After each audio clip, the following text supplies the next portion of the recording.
à parler dans ce DU.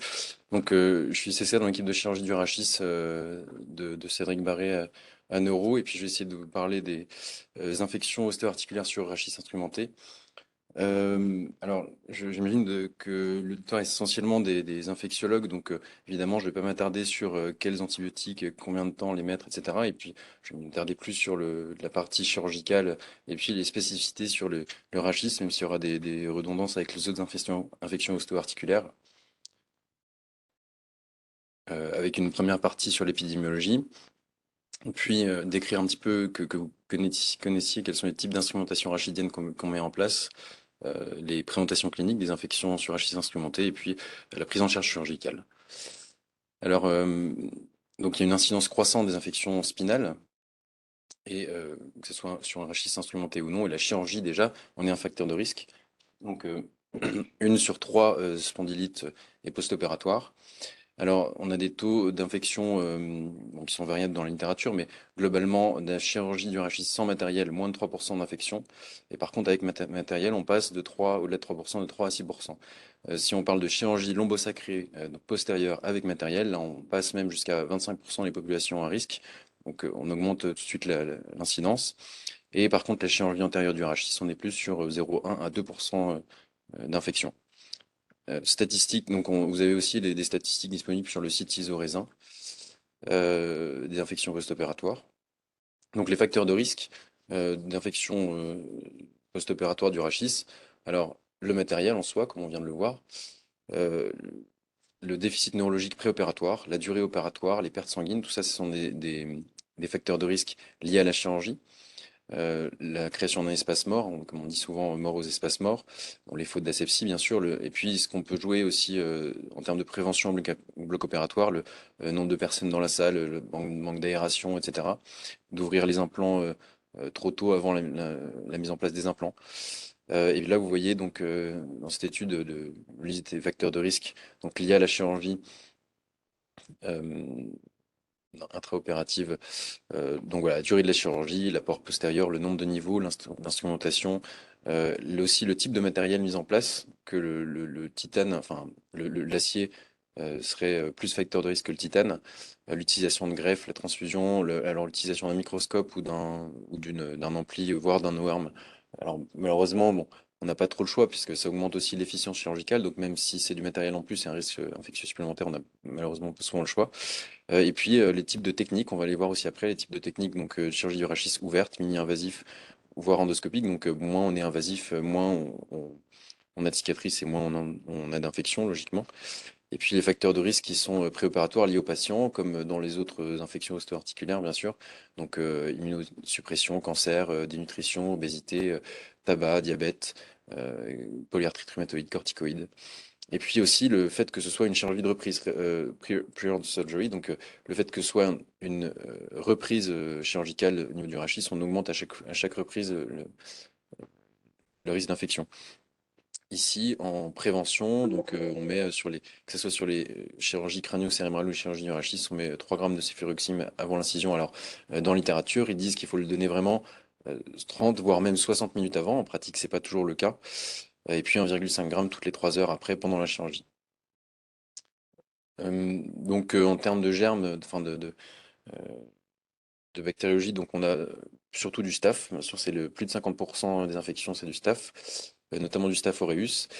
On différencie deux types d'infections, hein, comme vous avez vu dans toutes les infections ostéo-articulaires, des infections précoces avec plutôt du Pseudomonas, le coli, Acinetobacter, Enterobacter, des BGN, et puis les infections retardées avec des germes moins virulents, enfin comme Propionibacterium, Staph blanc, Bacillus micrococcus, qui sont plus rares. Et puis on a très rarement des contaminations hématogènes, donc Staph aureus, Pseudomonas ou génito-urinaire, coli, entérocoque.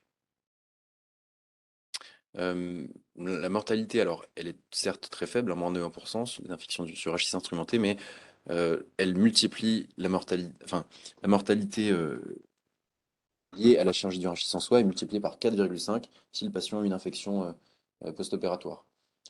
On augmente aussi, bah, bien sûr, le coût et la durée d'hospitalisation. En revanche, si on a comparé chez les patients infectés et non infectés, la douleur, le handicap, la qualité de vie. On n'a pas de différence significative là-dessus. En revanche, on a une énorme baisse de satisfaction liée à la chirurgie, ce qui est logique, 53 versus 15%.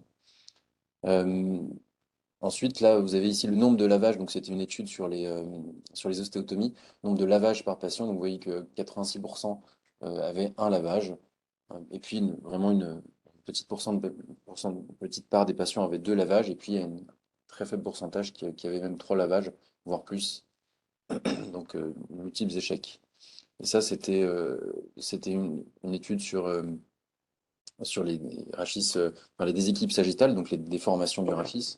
Vous voyez que c'est pas forcément les complications les plus fréquentes, les complications infectieuses qui sont là. On a des complications enfin sur des grosses chirurgies, hein, des déformations, complications générales, mécaniques. Et vous voyez aussi qu'elles diminuent avec le temps. Bien sûr, on a la majeure partie qui sont en post-opératoire immédiat, donc lors de l'hospitalisation, ou alors à M3. Puis on a beaucoup moins à M6, M12, M24. Euh, une autre étude donc sur plus de 2000 patients opérés trouvait encore une fois à peu près 3% d'infection. Moyennement, enfin, la dette médiane, c'était à J34 post-opératoire, ce qui est un peu plus long que dans la littérature où c'est plus souvent à un mois, autour d'un mois. Dont 13% des patients donc, ont eu un changement de matériel. Et parmi tous ces patients opérés d'un lavage de cicatrices plus ou moins changement de matériel, on avait 36% d'échecs, ce qui est quand même pas négligeable. Donc l'échec, c'était considéré, qu'est-ce qui était considéré un échec? C'était nouvelle chirurgie dans l'année, un décès, voire une antibiothérapie long cours, suppressive. Et en moyenne, enfin médiane, c'était à 31 jours après la reprise chirurgicale. Le facteur des risques d'échec mis en évidence, c'était le diabète. Et le facteur protecteur, c'était le drainage chirurgical. Alors eux, dans cette étude, ils drainaient même 4-5 jours. Alors, nous, ici, on draine beaucoup moins longtemps. Mais ça, c'est encore une fois, c'est une histoire d'habitude d'équipe. Donc maintenant, les types d'instrumentation. Alors, il faut bien différencier l'ostéosynthèse. Donc, c'est du matériel qui sert à bloquer un os. Et c'est une instrumentation qui est généralement temporaire, ou alors qu'on peut laisser, mais qui est pour pallier une consolidation osseuse. Et puis, l'arthrodèse, c'est bloquer une articulation. Donc là, c'est une instrumentation normalement définitive, puisqu'on veut euh, créer une fusion, plus ou moins une fusion entre ces os qui sont articulés. Donc, on laisse le matériel en place pour solidifier le tout. Et la pseudarthrodèse, donc c'est l'échec d'arthrodèse, comme la pseudarthrose dans les fractures. Donc en neurochir, enfin en chirurgie du rachis, on a, comme je disais, différentes techniques. On a la technique ouverte, classique, où on décolle les muscles, on fait une grande incision, on décolle les muscles de la colonne, où on voit tout sous les yeux. La technique mini-invasive, où on passe un tube à travers les muscles, ça s'appelle d'abord de Wiltse, et on travaille avec un microscope opératoire à travers le tube. On ne peut pas faire non plus tout ce qu'on peut faire en ouvert, bien sûr. Technique endoscopique, qui est un peu plus récente comme technique, où là, on passe un tube encore plus petit, on injecte de l'eau et puis on passe les instruments pareil par le tube qui est l'endoscope, en fait, mais qui aujourd'hui sert principalement à la décompression simple. Et puis la technique percutanée, là, on incise juste la taille des implants, donc généralement les vis, et on met en place les implants en percutané sous contrôle radio, quoi. On a donc différents types d'instrumentation. Donc au niveau cervical, c'est essentiellement l'instrumentation antérieure. On va mettre des cages intersomatiques, comme vous voyez ici, plus ou moins solidifiées avec des vis qui passent dans les cages ou des ailettes, comme vous voyez ici, ou alors une plaque vissée devant. Donc ça, c'est ACDF, c'est antérieur cervical discectomie and fusion. C'est l'intervention classique de cervical antérieur. Là, vous voyez des cages de corporectomie. C'est des cages qui ne sont pas intersomatiques, mais qui remplacent les corps vertébraux. Et puis, niveau postérieur, généralement, c'est des vis pédiculaires ou des vis articulaires au niveau cervical, enfin des vis dans les vertèbres, reliées par des tiges, plus ou moins des plaques, par exemple en occipital. Ensuite, au niveau dorso-lombaire, pareil, c'est des vis, donc c'est le plus souvent l'instrumentation postérieure, avec des vis reliées par des tiges. Alors, quand je dis des vis pédiculaires, c'est des vis qui vont jusqu'au corps vertébral, donc qui va jusque devant, mais qui est accessible par voie postérieure. Et plus ou moins des crochets quand on ne peut pas visser, ou des liens sous la mer. Aussi des dispositifs interépineux, donc ça c'est plus des instrumentations d'ostéosynthèse ou d'arthrodèse, mais c'est des dispositifs qui sont censés diminuer les lombalgies sur les contacts interépineux, etc., qui sont beaucoup moins souvent posés. Et puis ensuite on a l'instrumentation antérieure qui est un peu plus, enfin qui est beaucoup moins fréquente que l'instrumentation postérieure. Instrumentation antérieure, c'est les cages, encore une fois comme en cervical intersomatiques ou les cages de corporectomie qui remplacent les corps vertébraux, plus ou moins vissés. Toutes ces chirurgies s'appellent donc lombar, LIF c'est pour lombar interbody fusion, et ensuite soit c'est ALIF, donc c'est par devant, OLIF sur le côté en oblique, XLIF et LLIF c'est sur le côté aussi, et TLIF, PLIF c'est par derrière, donc c'est-à-dire que c'est des cages qui sont au niveau de la colonne antérieure, entre les corps vertébraux, entre les corps lombaires, mais qu'on peut mettre soit par devant, soit par derrière. Euh, et on reverra après que ça a des conséquences sur leur changement, leur ablation. Les spondyloplasties sont les cimentoplasties, voire kyphoplasties enfin, vertébraux ou spine jack, donc c'est sur des fractures, des tassements, plus souvent ostéoporotiques ou alors des ostéolyses tumorales. Donc c'est le principe, c'est de voilà, mettre du ciment dans la vertèbre, plus ou moins associé à un dispositif qui va rehausser la vertèbre. Par voie postérieure. Alors, je l'ai mis en antérieur, mais c'est réalisé par voie postérieure. Euh, donc les matériaux utilisés actuellement, c'est principalement le titane. Le chrome cobalt était utilisé parce qu'il était plus rigide, notamment sur les déformations, sur des patients qui ont eu des complications mécaniques, au risque des complications mécaniques, mais de moins en moins actuellement, puisque les études animales ont montré un risque théorique oncogène. Sinon, du PIC, donc du plastique, du polyéthylène, plus ou moins recouvert de titane, puisque le titane aurait une meilleure ostéo-intégration que le PIC. Et puis, encore une fois, la formation de biofilms, donc les études biologiques montreraient que le biofilm se forme plus vite sur le PIC que sur le chrome cobalt et qui se formerait aussi plus vite sur le chrome cobalt que sur le titane. Donc, le titane resterait le matériau de choix. Quand je dis plus vite, c'est sur les études biologiques, c'est même dans les 24 heures hein, sur le PIC. Alors la greffe osseuse, on met de la greffe osseuse pour fusionner généralement le rachis, pour avoir une bonne arthrodèse, il faut que les vertèbres fusionnent entre elles, donc il faut apporter de la greffe, le décortiquer, c'est-à-dire raviver l'os et apporter de la greffe. Généralement, quand on opère un rachis par derrière, vous voyez que alors souvent on ouvre le canal, ou on enlève les épineuses, enfin on a pas mal d'os à disposition et on peut le réimplanter en postérolatéral autour des vis. Quand on met des cages intercorporelles par derrière, donc ça c'est PLIF, TELIF, on peut aussi mettre de la greffe osseuse dans la cage par derrière. Euh, En revanche, quand on opère par devant, donc ALIF, XLIF, OLIF, donc ces techniques-là, soit si on prélève, enfin, sauf on prélève la crétillac, soit on utilise des substituts osseux, mais on n'a pas d'os autologue local à utiliser en tout cas. Donc il y a des substituts osseux qu'on utilise aussi même parfois par derrière en plus, qui sont divers et variés, hein, en plus de la greffe osseuse, qui sont plus ou moins résorbables. Enfin, qui sont résorbables, pardon. Et par contre, on a des substituts duraux, donc c'est lorsqu'on il y a une perte de substance durale, mais c'est assez rare au niveau du rachis, c'est plus rare que dans le crâne, généralement, on a peu de perte de substance durale. Euh, donc on va le remplacer par une plastie durale, plus ou moins ou compléter l'étanchéité durale avec une plastie durale plus ou moins résorbable. Voilà un peu tous les matériaux qu'on peut mettre en place au niveau de la colonne. Alors ensuite, les présentations cliniques, euh, le plus souvent, c'est des douleurs axiales, donc des dorsalgies, lombalgies, cervicalgies, ou une aggravation des douleurs, puisque souvent les patients ont des douleurs en préopératoire, ont aussi une douleur post-op liée à la chirurgie. Plus ou moins des douleurs radiculaires, qui peuvent être liées aussi à des sténoses canalaires, foraminales, voire des déficits, jusqu'à aller sur des déficits instillomoteurs ou Donc, syncope. tout ce que tu as fait, ça. Je sais pas si tous, mais. Ouais, si, mais après.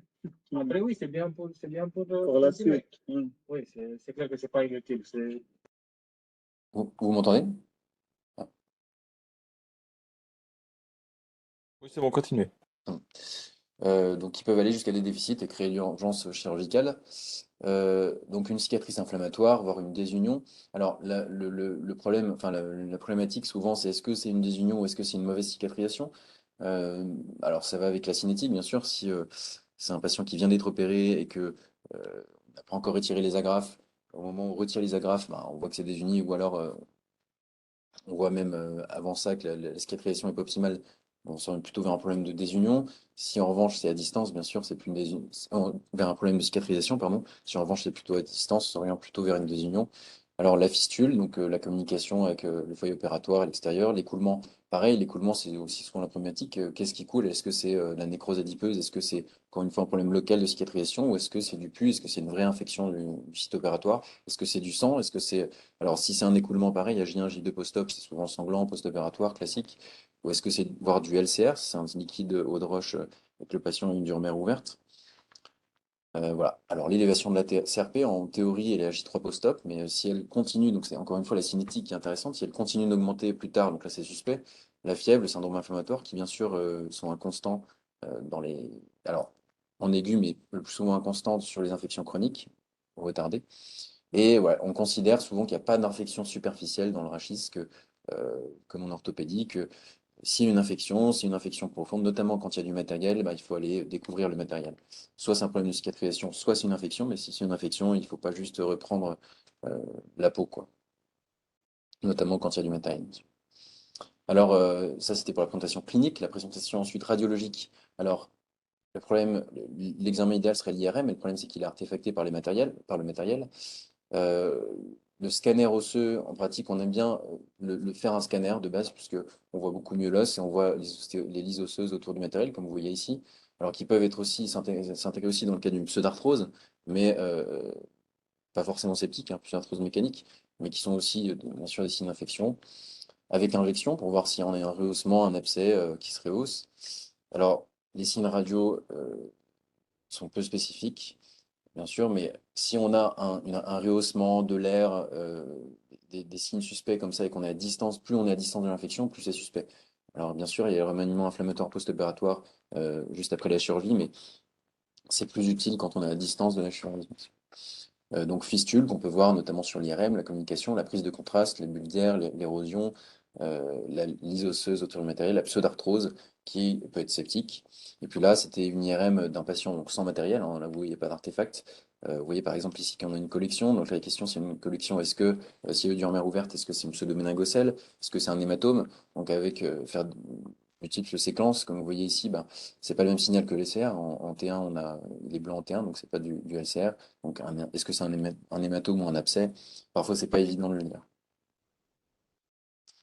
Euh, ah oui, donc scanner IRM, et puis on a aussi le TEP scan, enfin la scintigraphie. C'était c'est un papier des sociétés d'infectio, de médecine nucléaire, qui dit que le TEP 18 FDG est l'examen de choix pour la suspicion d'infection.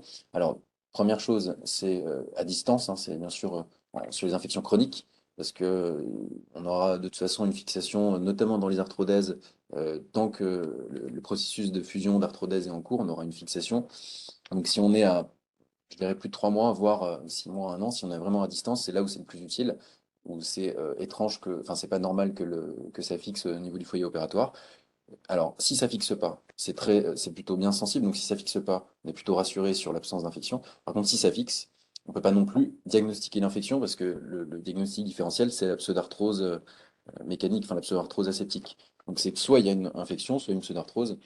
Alors après, en pratique, euh, les deux sont généralement d'indication chirurgicale et on fera des prélèvements, mais c'est pas non plus, on fait pas non plus cet examen très fréquemment puisque ça va pas non plus nous certifier qu'il y a une infection du site opératoire.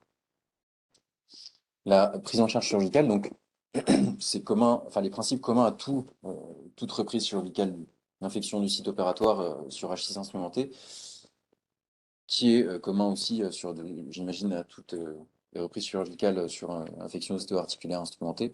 Donc, opérer le plus tôt possible. Alors, sauf contre-indication, troubles de coagulation. Alors, la question, c'est celle aussi du choc septique. Il y a des équipes, par exemple, qui, en cas de choc septique, font juste un écouvillon superficiel, attendent que le patient stabilise, enfin, traitent par antibio pour que le patient se stabilise, notamment sur le plan hémodynamique, et ensuite l'opèrent.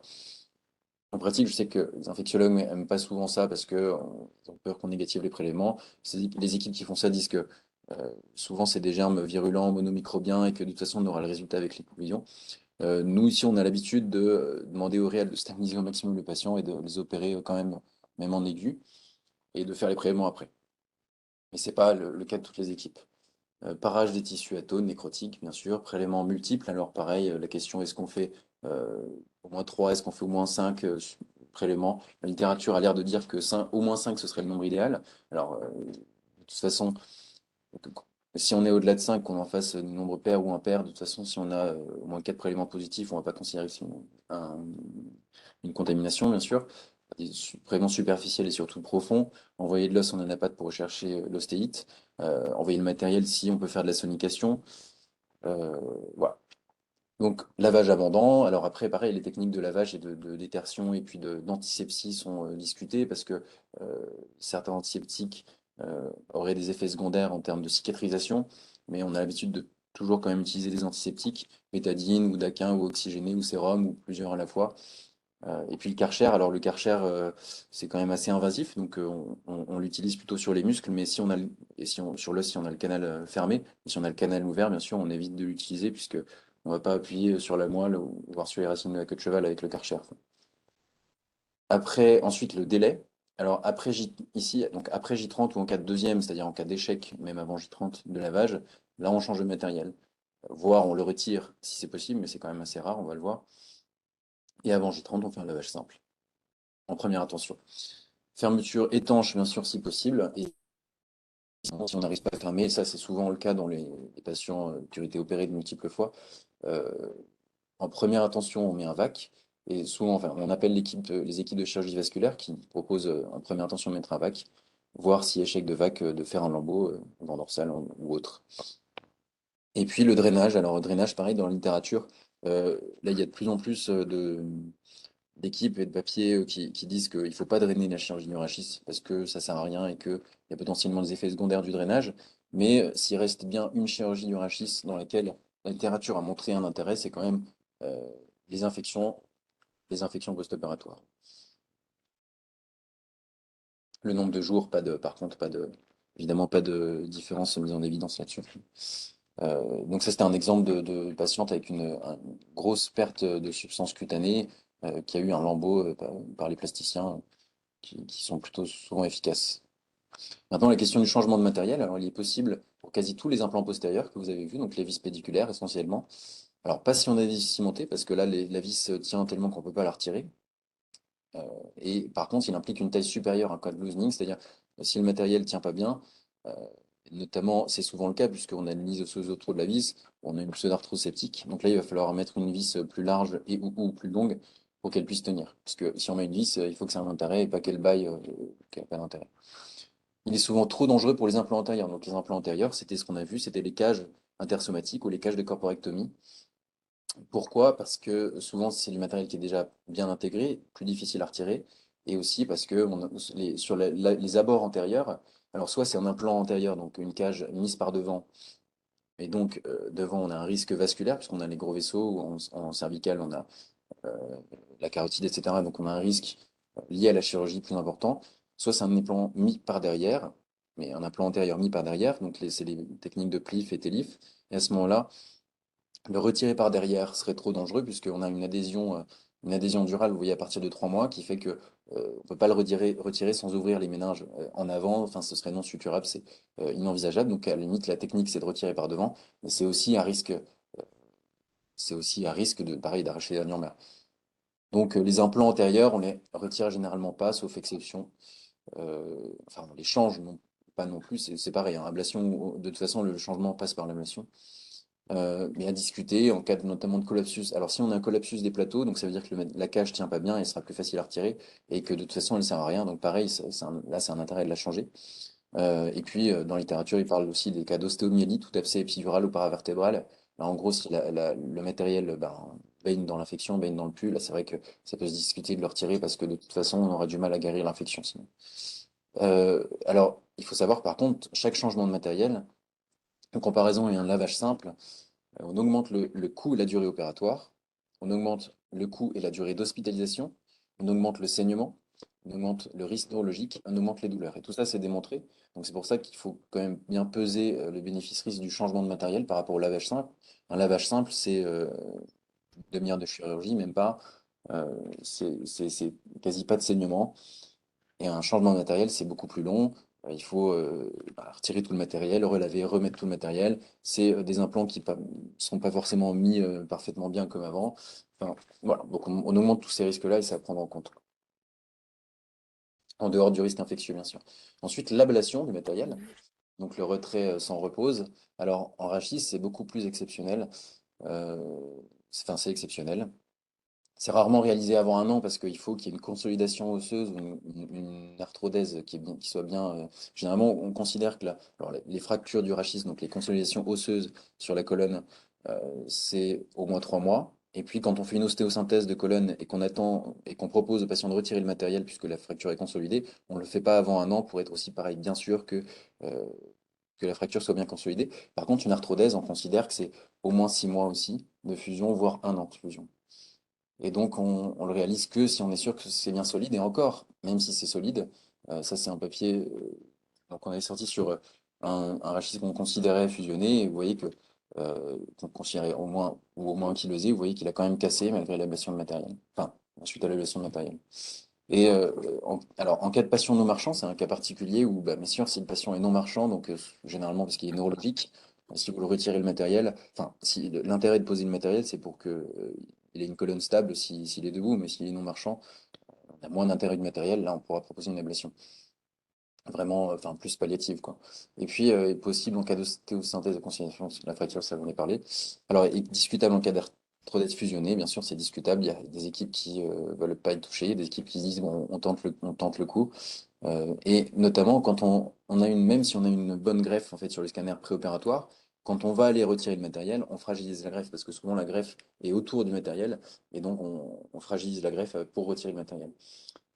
Euh, et on augmente le risque, ça c'est aussi montré dans la littérature, d'évolution des courbures. Si c'est une chirurgie sur une déformation, sagittale ou coronale, une scoliose, une kyphose, et pré-retrait du matériel, on a une progression de la courbure. Même si le rachis est considéré fusionné, le matériel il diminue ce risque de perte de correction. Et bien sûr, l'ablation du matériel diminuerait le risque d'échec des antibiotiques, comparaison à un changement simple. Alors, en cas particulier, des implants instables, si on a un implant instable, donc c'est nos énigmes dont je parlais, même en aigu, même avant J30, on proposera on pourra proposer un changement du matériel pour avoir un implant plus stable. Et puis les antibiofilms, donc si on est sur un germe problématique, donc vous voyez ici dans ce papier, il parlait de résistance à la rifampicine, etc. Euh, et donc on veut une réelle suppression. Euh, Là, on pourra proposer un, une ablation, enfin une chirurgie en deux temps. Alors c'est rarement réalisé la chirurgie en deux temps dans le rachis. Euh, Chez les patients non marchands, soit on le retire. Chez les patients marchands, on préfère qu'ils puissent marcher. Et du coup, s'ils sont instables sans matériel, on préfère leur laisser le matériel. Mais ça peut se discuter dans ces cas de germes résistants aux biofilms, de dire on fait vraiment une antibiothérapie suppressive avant de remettre du matériel. Mais à ce compte-là, s'il y a un intérêt de remettre du matériel, ça veut dire que c'est instable sans et que le patient, en théorie, ne peut pas se lever sans le matériel. Ensuite, la question du délai, donc on a déjà un petit peu parlé. Ici, on retient le délai de 30 jours, mais ce n'est pas non plus le cas de toutes les équipes. Dans la littérature, donc, il différencie bien les early onset infections, donc de moins de 30 jours, les infections retardées de 30 jours à 1 an, et puis les infections late onset, et puis les infections tardives au-delà de 1 an. Alors, souvent aussi, ils retiennent 6 semaines comme délai. Alors, l'intérêt, comme vous le savez, c'est le biofilm. Évidemment, le biofilm. euh, Biologiquement, il peut se constituer très rapidement en quelques jours, comme ils peuvent mettre plus de temps, ça dépend de plein de facteurs de risque. Et puis l'infection aussi, ça dépend, est-ce que c'est une infection qui était présente, enfin qui était un germe qui est arrivé lors de la chirurgie, est-ce que c'est un germe qui est arrivé secondairement, ça dépend du matériel implanté, etc. Donc c'est difficile de choisir un délai, c'est arbitraire de choisir un délai de 30 jours, mais bien sûr, plus on augmente le délai de l'infection, plus on augmente le risque d'échec en cas de lavage simple. Voilà. Cas particulier, spondyoplastie, donc c'est le ciment dans les corps vertébraux, plus ou moins avec matériel. Là, euh, avec matériel antérieur, hein. Si c'est des vis cimentées, il faut bien considérer que c'est des vis qui passent depuis le canal, enfin depuis l'arc postérieur des vertèbres jusqu'au corps vertébral. Donc c'est impossible de les retirer. Si c'est du matériel juste dans le corps vertébral, le seul moyen de le retirer, c'est de retirer tout le corps vertébral par l'antérieur. Donc ça, c'est quand même une chirurgie aussi assez lourde et qui est discutée dans des cas exceptionnels. Et puis les cas des ouvertures durales donc, qui sont plus souvent sur les infections crânio-cérébrales, mais qu'on peut faire aussi sur des méningiomes, enfin d'autres, des chirurgies du rachis. Ouverture durale volontaire ou non. On cherche un signe clinique ou un signe radiologique de méningite. Et si c'est le cas, si on suspecte une méningite, eh bien, on est censé ouvrir la dure-mère, faire un lavage, alors un lavage pas au Karcher, hein, mais juste un lavage au sérum-fi intradural, et si possible, changer la plastique durale s'il y a une plastique durale, et bien sûr adapter les antibiotiques à dose méningée. Après une reprise pour sepsis, ah oui, savoir ça aussi que lorsqu'on reprend un rachis pour une arthrodèse dans laquelle il y a de la greffe osseuse. Souvent, la greffe n'a pas encore prise puisqu'on est sur la pseudarthrose septique, ou alors le plus souvent parce qu'on est précoce, on est un mois ou moins d'un mois après la chirurgie. Euh, on retire souvent donc cette greffe qui n'est pas consolidée avec l'os et puis qui potentiellement baigne dans le pus. Excusez-moi, monsieur Broussol, Oui, il faudrait peut-être conclure, s'il vous plaît, parce qu'on a pris parce que pas je mal de réponds. retard. Pardon. Et donc là, on diminue l'échange de greffe. On sait qu'on diminue les arthrodèses après reprise pour lavage. Des consignes locales rapidement, il y a rarement des imageries de contrôle nécessaires, notamment si on ne change pas le matériel ou si on ne remet pas de nouveau matériel. Rarement aussi d'orthèse nécessaire, ça c'est des consignes à transmettre pour les équipes d'infectiologie si vous avez des patients en hospitalisation après la chirurgie. Le lever pose généralement pas de problème non plus. Les drains, ici, généralement, les drainent 2 jours. Pansement aussi, tous les 2 jours. Ablation des fils un peu plus tardivement, puisqu'on a une cicatrisation qui est plus longue. Et puis, biologie de contrôle régulière, ça vous le savez. Bien sûr, on travaille en équipe avec les infectiologues, en amont et en aval de la chirurgie. On a des RCP dédiés, comme on a vu tout à l'heure, RCP infection crâne et rachis, tous les lundis, un lundi sur deux. L'antibiothérapie qu'on met ici, probabiliste sur une infection sur rachis instrumenté, c'est aussi une daptomycine, qu'on adapte bien sûr aux cultures, à l'antibiogramme. Et puis, pour conclure, j'ai juste mis ce tableau tiré de cette étude donc qui sépare bien les infections précoces et tardives. Donc, pour eux, c'est plus ou moins 6 semaines, avec des germes qui sont différents, une présentation clinique différente, qui est beaucoup plus euh, torpide dans les infections chroniques, et une prise en charge chirurgicale et médicale qui est différente. Je vous remercie. Merci.